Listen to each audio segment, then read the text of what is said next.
We zijn er weer bij het programma Gewest Friesland. Welkom bij die uitzending waarin we oude reportages snel zat die Westhaven van 1965 in het programma Van Gewest tot Gewest van de Nationale Televisie.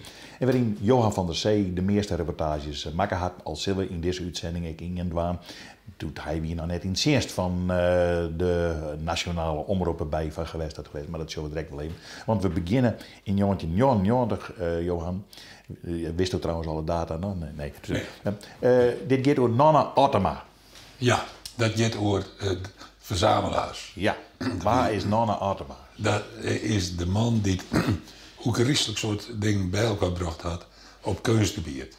Dus het hele Prinsessenhof stiert haast vol met spul dat Ottema verzameld had. En in dat hier had het Fries Museum een grote tentoonstelling maken. Verzamelaars verzameld. Dat hier over Ottema als verzamelaar. En toen dacht ik wil een Joerduitse verzamelaar dat zijn oorstellen. Dat voel net daar. Want er binnen in Friesland wel een aantal verzamelaars, maar de meesten woonden net. Nee, waarom net? Omdat die hier een hele kostbare verzameling. Oh, ja. En als je dat op de televisie zien leest, dan zijn er ook mensen die in de show die denken, ik zit eens even bij die manchen. Ja. Als ik dat direct bij heb, Ja. En nou dat... En Ottema heet makkelijker, want dat is die in het museum. Dat is die in het museum. Ja. En Ottema weer er net niet. Nee. Dus, dat weer een hele rieke notaris. Ja. Ja. En we hebben een fotograaf in het Snits voelen. En die hier een prachtige verzameling, vooral Italiaanse meubels. En die wordt wel. Ja. Dus toen konden we toch een moderne verzamelaar zien oor die oude Nonna Ottema delt zetten. Ja. Maar als je nou de naam Nonna Ottema vallen, dan weten de meeste mensen net meer waar dat wij komt. Hè? Dat is... Nee, nou er is nog wel de Ottema Kingma Stichting. Ja, ja. En daar zit dus ook een heel soort spul in wat deze man verzameld had. En er is ook nog Yield, Ja. waar ze allerhande dingen omkepen kennen. Waarom die man, dat hield net in zijn eigen boezem, maar...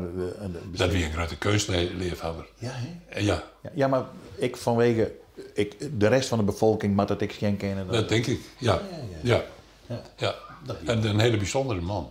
Ja. En dat vertelt Tichelaar onder woorden, de man van Makkemer Aardewerk, staat dat er doen nog weer. Die vertelt er ook over wat voor mannen het wie Nonna Ottema. Laten we maar gauw even eens zien naar die reportage uit 1999 over Nonna Ottema.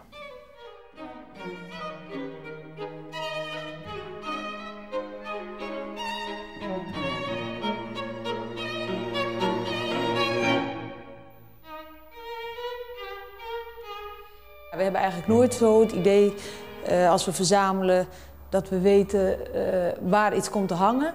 Maar zodra het in het huis terechtkomt, dan voelt het zich eigenlijk heel erg makkelijk in elkaar. Ondanks dat die periodes dus heel erg kunnen verschillen wat tijd betreft. Uit de begin, even kijken, 80e jaren, een hele eigenaardige tafel ook van Ettore Sottsass, glasobject van hem. Daarop. Het heeft ook de functie dat het gewoon een prachtig object is om naar te zien. En dat is voor ons een heel belangrijke functie eigenlijk. En ja, dit is bijvoorbeeld een schilderij van Jan Roeland, Nederlandse kunstenaar, waar we dan een aantal schilderijen van hebben. Die zijn werk vinden we ook prachtig ook. Dat zijn glasobjecten van Ettore Sottsass. En deze lamp, dat is een object, een lichtobject van Gaetano Pesce, gemaakt van rubber. Dus die heeft eigenlijk een dubbelfunctie. Het is een lichtobject, maar ook gewoon, het is haast een schilderij wat je op de grond hebt staan. Het is een heel flexibel materiaal waar licht achter zit.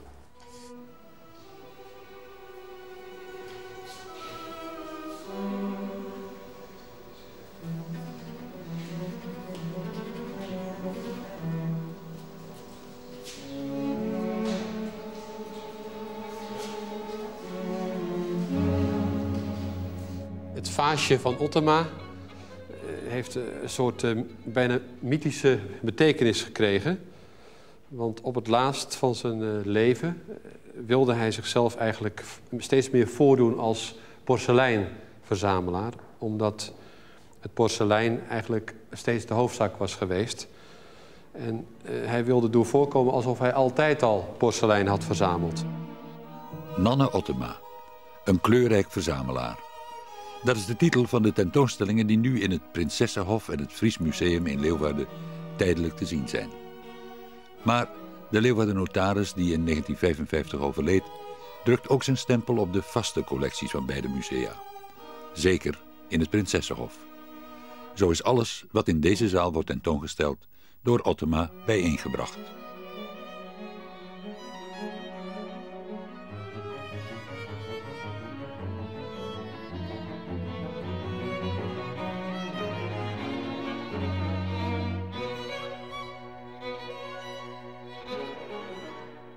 Wat was het voor een man?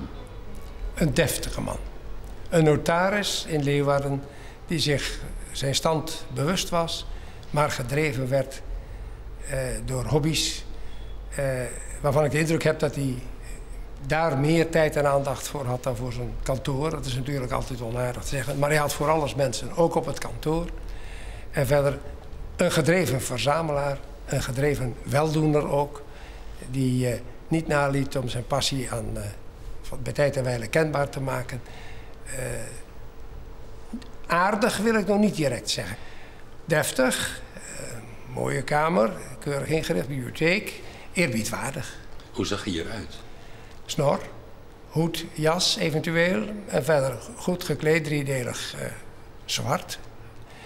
Met een mooie, zware horlogeketting op zijn buik. We hebben geen depots met opslag of kasten vol met dingen. We gebruiken het echt voor ons plezier en in het interieur. Ja, en we hechten ons er ook echt aan. Ja. Ik zou niet iets kunnen kopen wat ik even neer zou zetten en daarna in een doos zou stoppen.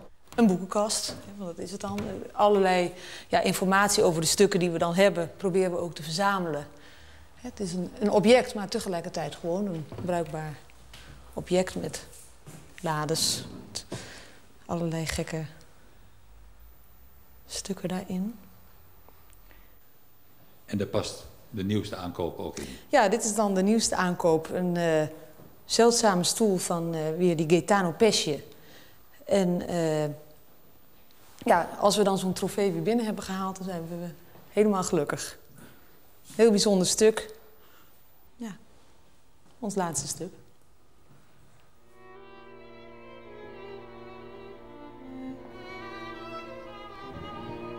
Is dit typisch Ottema? Dit, hoe heet het? Windwijzers? Ja, dit wijst op een heel erg essentieel aspect van Ottema.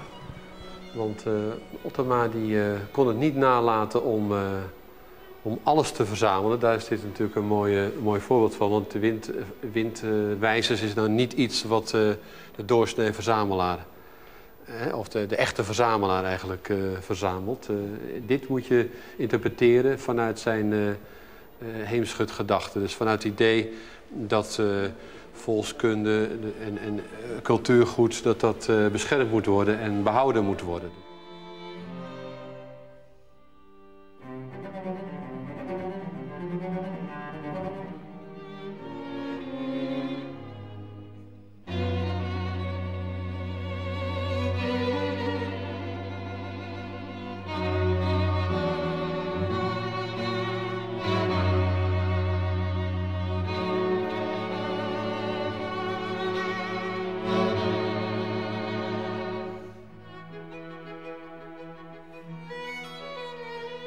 Dus altijd een soort invalshoek vanuit het verleden en een soort bedroefdheid over wat er niet meer is. En dat maakt ook dat er toch een soort waas van melancholie ook hangt rond, denk ik, rond zijn persoon. Maar je moet wel ontzettend rijk zijn om dit allemaal te realiseren, lijkt me. Hij was een enorm welgestelde figuur. Hij was een van de rijkste lieden, neem ik aan, in deze konterijen. En in Leeuwarden en omstreken. En hij had een van de grootste notariskantoren, zo niet het grootste. En hij had denk ik een enorm zakelijk inzicht. Ik denk dat zijn aandacht voor zilver ook te maken had met dat zilver natuurlijk in Friesland altijd verbonden is geweest met macht en aanzien. dat het er eigenlijk bij hoorde om dat te verzamelen. Maar dat hij ook vanaf het begin, en dat zal zo rond de jaren 1914 gelegen hebben, alleen maar prachtige stukken kocht. Tot op de dag van vandaag krijg ik wel dingen binnen die Ottema in 27 gezien heeft en waarvan iemand in een testament bepaald heeft dat het toch maar hier naartoe moet. Kunt u een voorbeeld geven van een voorwerp dat door Ottema verkregen is? Nou, een heel mooi voorwerp is dit theeketeltje met komfoor. En hier staat het. Dat heeft hij gekocht aan het begin van de jaren 30 van een oude Friese adellijke dame die in het buitenland woonde en in de financiële problemen zat. En hij heeft het van haar gekocht voor 150 gulden. Deze kast is ook een ontwerp van Ettore Sottsass. Ook heel mooi van vorm. En daar hebben we dan een aantal objecten ingezet die wij ooit verzameld hebben of die we nog verzamelen. Waaronder een bakkelieten lamp uit de 40 jaren. Heel gek om te zien ook hoe dat, beetje die stroomlijnvorm. Zijn jullie rijk? Petra wel. Maar nee, ik denk het niet. Nee. Als we iets kopen, dan is het eigenlijk ook altijd zo dat we in de verzameling kijken wat hebben we of wat interesseert ons wat minder. En dan kunnen we besluiten, we gaan het verkopen. Nanne Ottema had wat dat betreft geen enkel probleem. Hij kocht alles wat hij interessant vond. In 1910 een heel Indisch museum. Toen daar onderdak voor nodig was, stelde de gemeente Leeuwarden het Prinsessenhof beschikbaar. Ottema moest van verzamelaar museumdirecteur worden. Toen hij door de omstandigheden werd gedwongen om dat onderdak te vinden en hij in een soort institutionele omgeving terechtkwam, dat hij toen pas zichzelf ook heeft geleerd om te denken in termen van museum. Een verzamelaar is natuurlijk toch iets totaal anders dan een museumman. Maar het tragische is, mijns inziens, dat dat ideaal nooit wordt bereikt. Het is fantastisch om te zien wat zo'n man verzameld heeft in al die jaren. Verzamelen is toch een beetje een ziekte? Ja, het is toch wel een heel klein beetje een ziekte. Wel dat je denkt van, ik moet het zien. Of het is altijd wel iets van een ziekte. Of soms ook een beetje van hebberigheid misschien. Maar daar geef je aan toe of daar geef je niet aan toe. En jullie hebben het in de hand? In de handel? In de hand. Oh, in de hand. Ja. In de hand. Nog wel. We hebben het behoorlijk in de hand. Ja, zeker. Ja.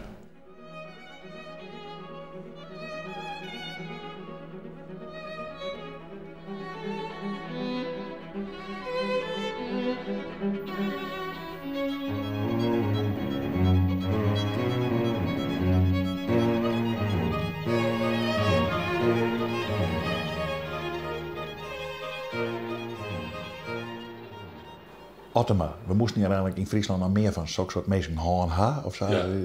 Ja, nou, daar gaan nog wel een paar best, maar dit weer wel de grootste, denk ik, van de mensen die kunst bij elkaar. Hij had ook nog een schoft, hij had er de baas van het Prinsessenhof best. Oké. Ja, dus hij wie heel belutsen in shenlitten van wat er wie. Dat is ja. Dan kom ik bij een reportage. Toen wist nou net bij Van Gewest dat Gewest. Toen woest eigenlijk net, want daar zei ze de tekst ondersteen. Maar ik dom wel even, want ik vind het er staat wel muziek onder. Ja. En hij komt in 1964 en het gaat een tentoonstelling. Hetzelfde Prinsessenhof dus, hè? Ja, hetzelfde Prinsessenhof, ja. Maar met spul van Marijke Meu, hè? Dat is, En dat staat volgens mij nog in het Fries Museum al eerder. Dus, nee. Oh. Nee, het Prinsessenhof is het plak met Marijke Meu wennen. Ja. En daar is echt die kamer, tenminste, er is nog een kamer ingericht, dus dat zij daar wennen, ik meen haar iets, dat weet ik niet meer zeker, maar daar is een heel soort spul dat aan haar herinnert. En die beelden die ben ik voor het rustpad maken in het Prinsessenhof. Ja. Maar ik vond het zo raar dat er geen tekst bij was. Nee, maar ik denk dat het live uitsprutsen is, want ik had amper meer vinden ken. En je mag wel meer dingen die hem live dienen of zo. Nou, in die tijd zeker niet. Nee. Nee, want er weer maar één die teksten lezen mocht en dat weer Ed Lauterslager. Ja. Dat weer een oud journaalverslagjouwer met een mooie stem en hij prees ik vloeibaar dreft on. Ja. Dat mocht ik tegelijk. Maar dat wie de tekst lezen. Ja. En die wie hier echt net bij. En toen wie er zeker geen sprake van live uitsturing. En het enige dat wel wezen kan is dat er wat titeltjes bij winnen. En dat wie een kaart die op een camera tegelijk maar de uitsturing zien lieten maken. Okay. En dat zou kunnen. Laten we er maar even eerst naar zien in 1964 de tentoonstelling over de pansjes en de skaaltjes van Marijke Meu.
Marijke Meu. Hoe belangrijk wie Marijke Meu voor de Friese geschiedenis? Nou, die weer voor het Nederlandse geschiedenis is natuurlijk ook een stuk belangrijk. Ja. Beatrix zie altijd een portret van Willem van Oranje op haar bureau staan. Ja. Maar dat weer net haar Jostreekse vlak voor. Want zij kwam van de Friese kant. Dit weer de oerbeppen van Beatrix. Ja. En dus echt oerbeppen van Willem, van Willem-Alexander. Ja. Want ik ga voor de omroep een aantal documentaires maken over de Friese Nassau's. En Grieselijk mocht eerst Maxima interviewen. Ja. En Willem-Alexander. Op het laatste moment mocht het net, want toen was zij correct zwanger en toen waren ze bang dat we daar over beginnen zouden. Maar ik is daar graag aan Maxima vragen wil, liek het Willem-Alexander nog op Marijke Meu en zo. Maar dat is er dus nooit van komen. Maar even een gewetensvraag. Dit is in 64 uitgestuurd. Ja. Zeg je nee dit soort dingen? Nee, want ik heb nog geen televisie. Dus, nee, die heb ik, vlak voordat ik solliciteerde, heb ik televisie. Maar in 1964 ging ik nog geen televisie. Nee, dit had dus letterlijk al je besjoen, zeg maar, van dat eerder. Dus, oké. Nou, nog ga je met ik jongen, Marijke Meu in alle fleur en fase hier in Friesland. En er is nog volle meer hoe te vertellen, maar dat komt een andere keer wel. Als we er weer binnen, mij van gewest tot gewest in het programma Gewest Friesland om dan dag.